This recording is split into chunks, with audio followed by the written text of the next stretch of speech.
The Cherry Tree is a Japanese story about two children who find an old man who is attempting to keep what appears to be a barren cherry tree alive. The old man is wrapping it in mats during the cool of the winter.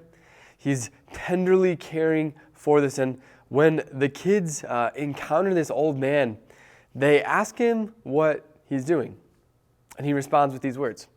He says, "It is true, she hasn't blossomed since before the war, but one day, with a little kindness and patience, she may again.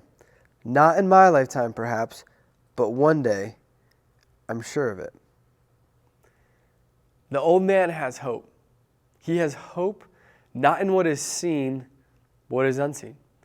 He hopes that through his tender care and love and attention for this cherry tree, that one day it will blossom again. The two children are inspired by this old man. They recognize his faithfulness and his devotion to this tree, and so they join in. They start helping the man care and tend to this tree. But most of their time is spent simply waiting and hoping, until one day they find one small pink petal that grows on the tree. And eventually the tree blossoms into this beautiful cherry tree full of these pink blooms and fruit to come. And I think we, as Christians, can learn from this cherry tree. I think as we conclude our series on the fruit of the Spirit, we can find some parallels to what it means to walk by the Spirit with this story of the two children and the old man and the cherry tree. First of all, it takes time. Growing in the fruit of the Spirit is not an overnight event. It doesn't happen one day all of a sudden. It's not about changing our behavior by our own effort. It's not being good at the fruit of the Spirit or bad at the fruit of the Spirit.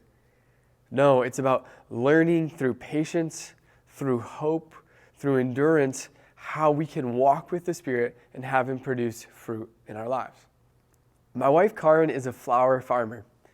And what this means is that beginning in the month of February, we have seeds growing in our home. In our basement, she plants seeds and soil in these big plastic pots, containers. She waters them. We have some artificial light that we put on them, and there's heating pads so that these seeds can one day grow into flowers. And see, the only thing the seeds need to do is they need to just receive the love and the care and attention that Karen gives to them. Karen is often adjusting the light so that it's just right for each type of seed. Or she's constantly down there watering the seeds, making sure each seed, each type of flower has the necessary water that it needs. She monitors the heat so that they don't get too hot or too cold. See, the only role that the seed has is to receive. Receive the love and care of Karen, the gardener, receive the sunlight, and to receive the water. And one day, these seeds are then transplanted into this flower farm on Karen's mom and dad's property, and they grow into these beautiful flowers that they cultivate and harvest. And I think the same analogy is helpful for us. Because you would never judge my wife's plants when they're just seedlings. When they've only grown 2 or 3 inches, you would never say, "What kind of flower is that? Are you kidding me? That's embarrassing." No, it's never judged for what it is at the current moment, but it will be judged and will be enjoyed for what it will be one day, which is a really, really beautiful flower. I think the same is true for us as Christians. But God doesn't look at us and say, "I can't believe you're at where you're at." No, He sees who we will become. He has hope that we will become people that are full of love, joy, peace, patience, kindness, goodness, gentleness, faithfulness, and self-control. He has hope that we'll be people that are transformed into the image of Christ. God sees who we'll become, and He gently guides us in that process, not judging us along the way, but helping us to grow and to be cultivated into the people that He desires us to be.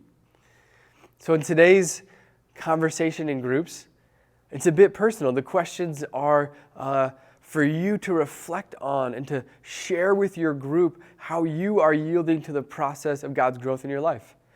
The Father as the gardener, in John 15 we see that, Jesus as the true vine, and the Spirit as our guide to walk with and to keep in step with. So I encourage you in your groups today to listen to one another. Pay attention to what other people are sharing. Make sure everybody gets a chance to share today. It's our final lesson in the Fruit of the Spirit series, but it's not the last time that any of us need to keep in step with the Spirit. Now, this is what it means to be a Christian. This is core, foundational teaching about how we can live the life that God desires for us. How we can live a life of hope in what God is doing in our lives. To realize that we're not stuck where we're at, but that God is telling a story with our lives. He's cultivating us as beautiful people who are growing more and more into His image. So I hope you have excellent conversations today.